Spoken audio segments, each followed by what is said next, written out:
Merci. Nous passons à l'examen des amendements sur cet article. L'amendement de suppression n'étant pas défendu, je passe à l'amendement numéro 8 de Madame Maréchal Le Pen.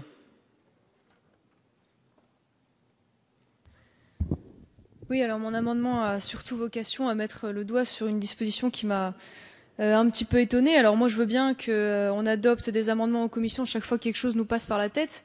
J'aimerais bien qu'on m'explique en quoi il est fondamental de mettre un enseignement spécifiquement sur les violences conjugales au sein de l'école de journalisme. Pourquoi ces violences-là en particulier plutôt que telle autre? Alors je pense que vu les exigences de la profession journalistique, il serait beaucoup plus utile de leur dispenser un enseignement sur le respect du pluralisme politique ou la juste représentation des opinions ou encore la lutte contre les stéréotypes liés aux familles politiques. D'où d'ailleurs mon amendement. Je m'oppose également à cet article parce que malheureusement, je sais trop bien que lorsque vous parlez d'enseignement sur l'égalité homme-femme et la lutte contre les stéréotypes, ce qui a priori pourrait pas être louable, très souvent la théorie du genre n'est pas très loin. Et étant donné que cette théorie du genre n'a aucun fondement scientifique, mais que ce fondement est purement idéologique, je m'oppose pour cette raison de plus à cette disposition. Avis de la commission, monsieur le rapporteur. Bien, je crois qu'il y avait des éléments de défense de votre amendement qui semblaient étrangers, en tout cas à son objet. Et l'amendement lui-même me semble avoir un objet étranger au projet de loi. L'avis est défavorable. Avis du gouvernement, madame la ministre. Oui, que les choses soient claires avec cette loi sur l'égalité femmes-hommes et avec les dispositions visées. Nous veillons à ce que quoi exactement? À ce que l'image des femmes dans les médias puisse être respectueuse, à ce que l'on puisse faire en sorte que les atteintes à la dignité des femmes ne soient plus monnaie courante dans les médias, que ce soit à la télévision ou sur les radios, à ce que l'on puisse lutter contre les stéréotypes abusifs qui, de fait, créent les inégalités entre les hommes et les femmes dans ce pays parce qu'ils sont confortés, reproduits en permanence. Voilà l'objet de ces dispositions et celle-ci à laquelle vous faites allusion vise en effet à introduire dans la formation des journalistes une sensibilité particulière à ces questions d'égalité entre les hommes et les femmes et de lutte contre les stéréotypes.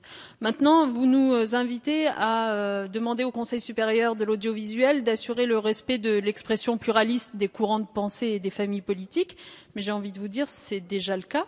C'est déjà le cas grâce à l'article 13 de la loi du 30 septembre 1986, ça date quelque peu et vous le savez parfaitement, qui prévoit cette vigilance. Donc aujourd'hui, nous sommes en train d'étendre la vigilance du CSA à ces questions d'égalité entre les femmes et les hommes. Je suis sûre que vous nous rejoindrez sur ce sujet. Avis défavorable du gouvernement.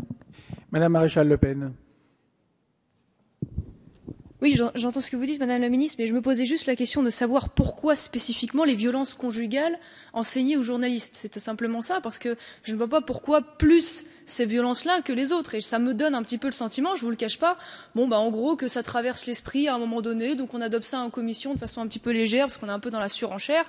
Et donc ça me paraissait un petit peu étonnant et je vois pas en quoi on va dire par rapport à l'enseignement l'enseignement spécifique sur la neutralité ou la lutte contre les stéréotypes des familles politiques serait moins importante parce que trop souvent, et je le constate, j'en suis l'une des premières victimes malheureusement, on est souvent confronté de la part de jeunes journalistes parfois sortant de l'école de journalisme à une subjectivité un petit peu inquiétante, d'où le fait que j'avais voulu mettre le doigt particulièrement sur cette question. Oui, je me permets juste de prendre la parole puisque je suis d'accord sur le fait qu'a priori ce n'est pas le lieu et le moment de discuter de cet amendement qui en effet lève un sujet sensible. Je suis juste, excusez-moi, mais particulièrement choquée de la prise à partie systématique du rapporteur sur les absences des uns et des autres, alors même que vous devriez faire preuve d'un petit peu d'humilité parce que si je vois bien ce que j'ai en face de moi, vous avez des centaines de députés de votre groupe qui sont absents, ce qui montre a priori l'intérêt qu'ils ont pour l'égalité homme-femme que vous êtes censé mettre au cœur de votre programme. Donc je vous appelle à un petit peu d'humilité et cesser ce genre de prise à partie qui sont vraiment insupportables.